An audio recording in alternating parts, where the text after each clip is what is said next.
राधे राधे, जय श्री कृष्णा। तो जैसा कि आप देख सकते हैं कि आज गोलगप्पे बनाए हुए हैं और इसी तरह से फूले फूले बिल्कुल करारे क्रिस्पी गोलगप्पे बना कर के आप भी तैयार कर सकते हैं। इसके लिए आपको पूरी वीडियो देखना होगा कि किस तरह से हम ये गोलगप्पे बनाते हैं। तो हम आटे के गोलगप्पे बनाएंगे और इसी तरह से एक एक गोलगप्पा इसी तरह से फूलेगा और क्रिस्पी भी रहेगा। तो चलिए, हमने सबसे पहले आटा को छान कर रखा है और एक कटोरी में ली है सूजी और इसे बहुत ही सरल तरीके से बताएंगे जिससे कोई भी बच्चा भी इसको बना सकेगा। और हमने इसलिए कटोरी का इस्तेमाल किया है कि कटोरी तो हर घर में होती है। तो सबसे पहले कोई भी सूजी हो, मोटी या बारीक, एक कटोरी सूजी लेंगे और सूजी को जिस तरह से हमने नापा है कटोरी को इस तरह उंगली से फ्लैट कर लेंगे जिससे कम या ज़्यादा ना हो। और उसी तरह से गेहूं का आटा हो सके तो बारीक वाली छन्नी होती है उससे छान लें और आटे को हम लेंगे सूजी से 4 गुना, यानी कि 4 कटोरी आटा लेंगे तो उसके लिए 1 कटोरी सूजी। बहुत ही परफेक्ट मेजरमेंट रहेगा इसमें। ना सोडा, ना बेकिंग पाउडर, ना इनो और ना ही मोयन, कुछ भी नहीं लगाएंगे इसमें। बस नॉर्मल पानी से आटा गूंथकर तैयार करना है। तो हमने बाकी का आटा हटा दिया है और जो बड़े से बाउल में आटा हमने 4 गुना और 1 गुना सूजी ली थी उन सबको अच्छे से मिक्स कर लेंगे और बिल्कुल नॉर्मल पानी से आटा गूंथकर तैयार करेंगे। तो 1 गिलास पानी हमने लिया है और इसमें देखते हैं कितना पानी लगेगा हमें आटा गूंथने के लिए। बहुत ज़्यादा आटा टाइट ना गूंदे और बहुत ज़्यादा गीला नहीं। जिस तरह से पूड़ी के लिए आटा गूंथते हैं उसी तरह से हमें आटा गूंथ कर तैयार करना है।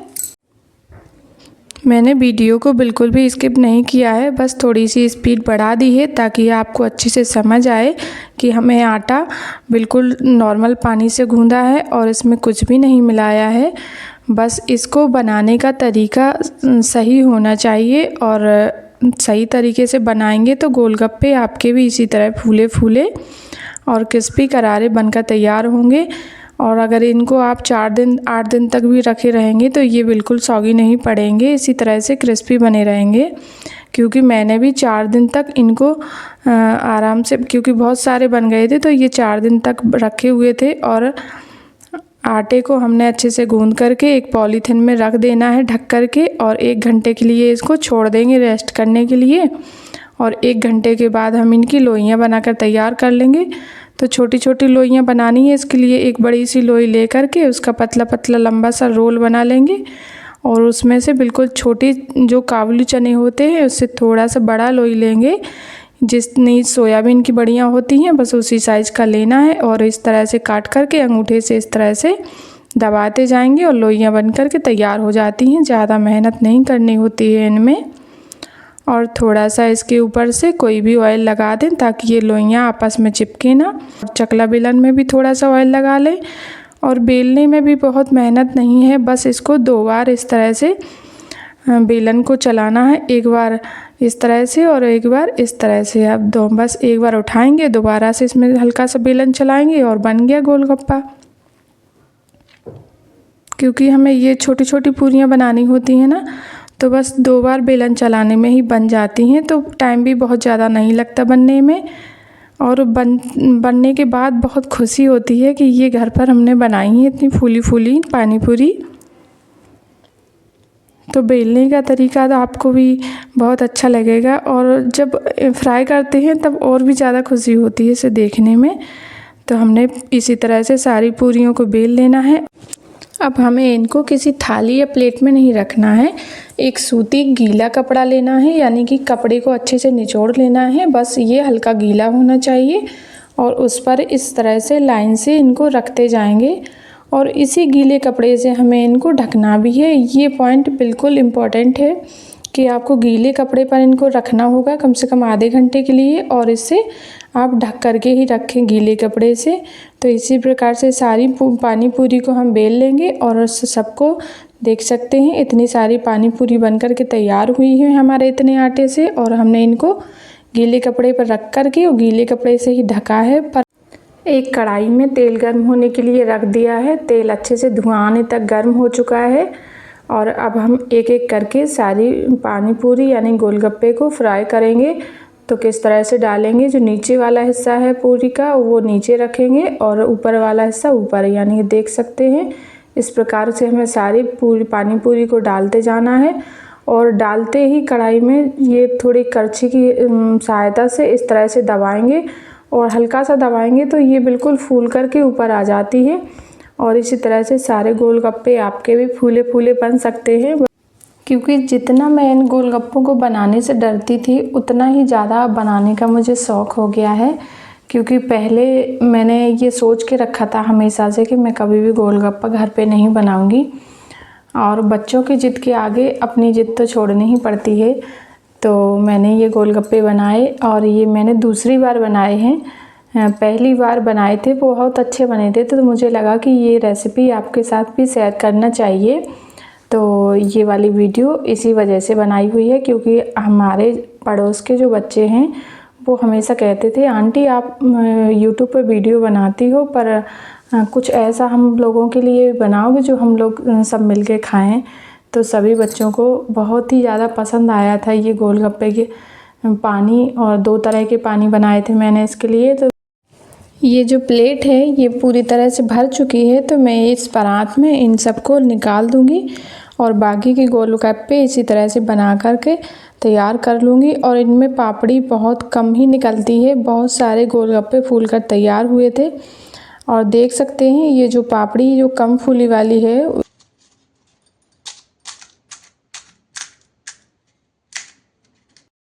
और ये देख रहे हैं ना, ये दोनों तरफ से बिल्कुल उतना ही पतला होता है जैसे कि हम पूड़ी बनाते हैं। तो एक तरफ से जो पपड़ी होती है पतली होती है और एक तरफ की मोटी, पर इनमें ऐसा बिल्कुल भी नहीं होता, ये दोनों तरफ से उतने ही पतले होते हैं।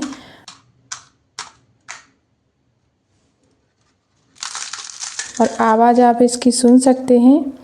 और अब आगे ये हम चटनी बनाएंगे पानी के लिए। तो मैंने लिया है धनिया और पुदीना, पुदीना थोड़ा कम है, धनिया उससे थोड़ा सा ज़्यादा है, यानी कि डबल है। और 7 से 8 हरी मिर्ची लेंगे तीखे के लिए, और अदरक का टुकड़ा थोड़ा बड़ा सा लेंगे। वो जीरा 1 चम्मच और 1 चम्मच पिसा हुआ भुना जीरा, और थोड़ी सी बर्फ़ के टुकड़े डाल करके पीसेंगे, इससे अच्छा सा ग्रीन बनकर तैयार होता है। और पानी डाल लेंगे, ज़रूरत के अनुसार नमक डाल लेंगे, सभी को मिला कर के पीस लेंगे। और आलू उबलने के लिए रख दिएंगे एक साइड में। जब तक हमारे आलू उबल कर तैयार होंगे तब तक की बाकी तैयारी करेंगे। और एक पैन लिया है उसमें डालेंगे 2 चम्मच सौंफ, 2 चम्मच धनिया और 2 चम्मच ही जीरा, और 1 छोटी चम्मच यानी कि चौथाई चम्मच जितना काली मिर्च, 2 लौंग। और मीडियम आंच पर सभी मसालों को भुनना है हमें।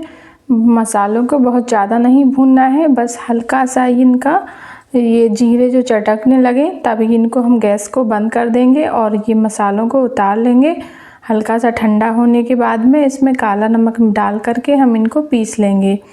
तो गैस को बंद कर दिया है, मसाले हमारे भुन चुके हैं, ये जीरा और सौंफ चटकने लगा है, और ये लिया है थोड़ा सा काला नमक, इसको डाल करके मसालों को पीस लिया है। और मसाले पीसने के बाद में हम इनको एक साइड निकाल कर रख देंगे, और इनको हम 3-4 तरीके से यूज करेंगे मसालों को। इमली और अमचूर हमने भिगो कर रख दिया था, क्योंकि 2 तरह का पानी बना रहे हैं। तो इमली को अच्छे से मसल लेंगे। हमने इमली ली है 1 कप से थोड़ा सा ज़्यादा, यानी कि ये वज़न में 200 ग्राम के करीब है। और इमली को मसलने के बाद में एक छन्नी से छानेंगे और इसमें पानी थोड़ा थोड़ा डाल करके इसको सारा हमें इमली का जो भी इसमें जो रस है यानी कि जूस है वो निकाल लेना है, इस तरह से चलाते हुए। और ये जो वेस्ट है इसको हम हटा देंगे, पर इसमें कुछ रहे ना, इसलिए हम इसमें 2-3 बार पानी से धुलते जाएंगे। और अब जो चटनी हमने पीस कर रखी थी उसे एक बाउल में निकाल लेंगे, और जो जार में रह गया है वो इमली के पानी से इस तरह से हम इमली के पानी में डाल देंगे चटनी को। और आप तो चाहें तो चटनी को एक साथ डाल दें या फिर थोड़ा थोड़ा करके डाल दें। मैंने इसको थोड़ा थोड़ा करके डाला है, जिस तरह हमें जितनी हमें ज़रूरत पड़ेगी उतना हम चटनी को डाल देंगे। और अब इसमें डालेंगे कुछ और चीज़ें। जो इमली का जूस है उसको हमने बड़े से बर्तन में डाल लिया है, क्योंकि इसमें हमें पानी मिलाना है। तो अब हम एक ठंडा 1 लीटर पानी डाल देंगे इसके अंदर, और थोड़ी सी धनिया पत्ती काट करके, थोड़ी सी पुदीना पत्ती काट करके डाल दी है और थोड़ी सी बूंदी, और अब डाल रही हूँ इसमें हींग का पानी। इससे बहुत बढ़िया टेस्ट आता है। और जो मसाले वाला नमक बना कर रखा था वो भी इसमें 2 चम्मच के करीब डाल करके मिक्स कर दूँगी। तो इमली के 200 ग्राम इमली के लिए इसमें लगभग 2 लीटर जितना पानी हो चुका है। पानी बनाने के लिए ये बिल्कुल सही रहेगा। अगर आप बहुत कम खट्टा पसंद करते हैं तो थोड़ा सा इसमें पानी और डाल सकते हैं। और ये जो चटनी बचा के रखी थी वो भी डाल दी है। वापस से लेके आया है मिक्सी जार, उसमें डाल रही हूँ 7 से 8 हरी मिर्ची। अब दूसरा पानी बनाकर तैयार करने वाले हैं, तो इसके लिए हमने थोड़ा सा फिर से धनिया पत्ती और पुदीना पत्ती और एक बड़ा सा टुकड़ा अदरक का लिया है और अमचूर को इसी के साथ में डाल करके पीस लेंगे। और इसी के साथ में वो काले नमक वाला जो मसाला है उसको डाल रही हूँ और थोड़ा सा आलू के लिए बचा लिया है। और मसालों को पिसने के बाद में एक बाउल में निकाल लूँगी और जितनी हमें ज़रूरत पड़ेगी उतना पानी बनाएंगे। बाकी का हम इसको स्टोर करके रख सकते हैं, कभी भी ज़रूरत पड़े तो इसको बस पानी में घोल करके और आपका पानी पूरी का पानी तैयार हो जाएगा। तो मैं इसको रख दूँगी साइड में। और बस इसमें थोड़ा सा ही हमें बनाना है, 1 लीटर जितना। तो मैंने आधी चटनी को इस मिक्सी जार में पानी डाल करके निकाल लिया है और आधा लीटर इसमें पानी मिला रही हूँ ठंडा। और अब डालेंगे इसमें नमक ज़रूरत के अनुसार। तो 2 चम्मच नमक इसमें डाला है और 2 चम्मच इसमें। और जब हमें कम ज़्यादा लगेगा तो नमक आप कम ज़्यादा कर सकते हैं। आलू उबल गए हैं तो आलूओं को छील लूँगी ठंडा होने के बाद में। और अब इसमें आलू में कुछ मसाले मिलाएंगे। तो 1 चम्मच साबुत जीरा और ये जो काले नमक का मसाला है वो भी मिला देंगे। 1 चम्मच लाल मिर्ची पाउडर और तीखा आप अपने हिसाब से कम ज़्यादा कर सकते हैं। 1 चम्मच भुना हुआ जीरे का पाउडर और 2 चम्मच नमक भी आप अपने स्वाद अनुसार मिला सकते हैं। और जो आमचूर का जो खटाई वाला धनिया मिर्ची का मसाला यानी कि पेस्ट बनाकर तैयार किया था वो भी इसके अंदर मिला देंगे। इससे आलू खट्टे चटपटे बन के तैयार होंगे।